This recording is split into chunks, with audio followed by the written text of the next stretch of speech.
এই রেসিপিটার কি নাম দেওয়া যায় তোমরা বলো দেখি। তো সেদিন বাড়িতে কিছু একটা রান্না হচ্ছিল যেটা আমার খেতে ইচ্ছা হচ্ছিল না, মনে নেই। এই ভিডিওটা বেশ কয়েকদিন আগেরই। তো বাড়িতে মানে ফ্রিজে ছিল কয়েকটা মাছ, তো ভাবলাম এটা দিয়ে কিছু একটা রান্না করা যাক। তো দেখো প্রথমে হচ্ছে তাওয়াতে, মানে রুটি করা হয় যে তাওয়াতে, ওইটাতে হচ্ছে একটু পোস্ত, কয়েকটা মানে পেঁয়াজ কুচি, লঙ্কা, রসুন কয়েকটা ভালো করে ভেজে নিচ্ছিলাম, আর অল্প একটু লবণ দিয়ে দিব।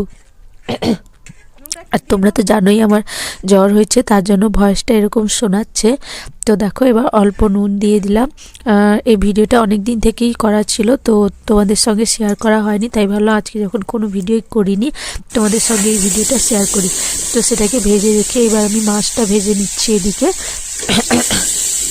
মাছটা নুন হলুদ দিয়ে ভালো করে মাখিয়ে রেখেছিলাম।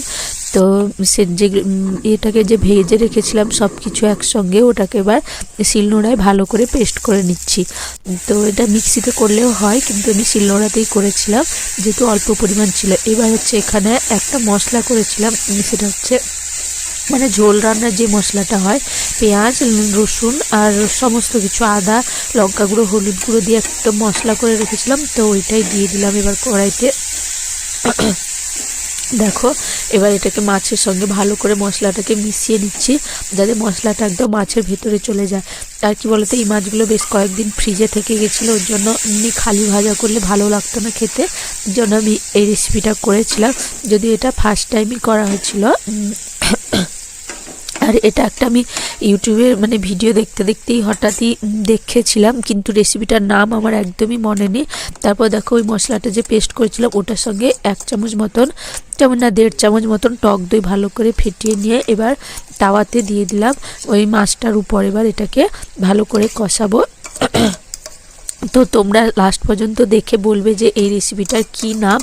আর আমার গলার অবস্থা খুবই খারাপ, তোমরা আবার ভয়েস শুনে বুঝতে পারছো, তো তোমরা একটু অ্যাডজাস্ট করে নিও। আচ্ছা, আসলে আজকে সারাদিন কোনো ভিডিও দেওয়া হয়নি, তার জন্য ভাবলাম এইটাই পোস্ট করে তোমাদের সঙ্গে শেয়ার করি। তো আর এক পাশে দেখো বেগুন পোড়া করছিলাম, তো খেতে ইচ্ছে করছিল, এটা করছিল, এটা দিয়ে তো আর শুধু খাওয়া যাবে না, এই জন্য ভাবছিলাম যদি খারাপ হয়, যেহেতু ফার্স্ট টাইম করছি তার জন্য তার সঙ্গে বেগুন পোড়াটা করছিলাম। এই যে এবার মাছের সঙ্গে ভালো করে মশলাটাকে মাখিয়ে মাখিয়ে নিচ্ছিলাম। তো প্রায় হয়ে এসছে, আর অল্প কিছুক্ষণের মধ্যেই হয়ে যাবে। আর শেষে আমরা মানে বাড়ির সবাই খেয়ে দেখেছিলাম, বেশ ভালোই হয়েছিল, কিন্তু এই রেসিপিটা আমি ফার্স্ট টাইমই ট্রাই করলাম। দেখো হয়ে এসছে, মানে একটু ভাজাটা অন্যরকমভাবে মশলা দিয়ে আর কি, আর সেরকম কিছু না। এবার অল্প একদম 1 চিমটে মতো চিনি দিয়ে দিলাম, যাতে মানে টেস্টটা খুব ভালো আসে। তারপর দেখো হালকা একটু জল দিয়ে এবার মশলাটাকে একটু ভালো করে করে নিব, যাতে মশলাটার মধ্যে কোনো গন্ধ না থাকে। এই যে এবার এটা হয়ে আসবে প্রায়, এরপর লাস্টে একটু কসুরি মেথি দিয়ে দিলেই হয়ে যাবে রান্নাটা রেডি একদম। তো তোমাদের এই ইউনিক রেসিপিটা আমার কেমন লাগলো জানিও।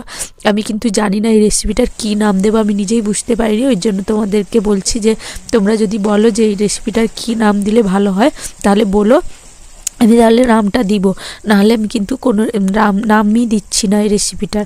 এই যে কসুরি মেথিটা দিয়ে দিলাম, এরপর হচ্ছে রান্নাটা কমপ্লিট হয়ে যাবে।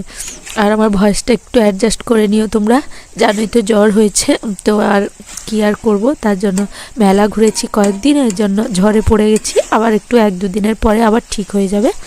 তো এই যে রান্নাটা প্রায় হয়ে এসছে।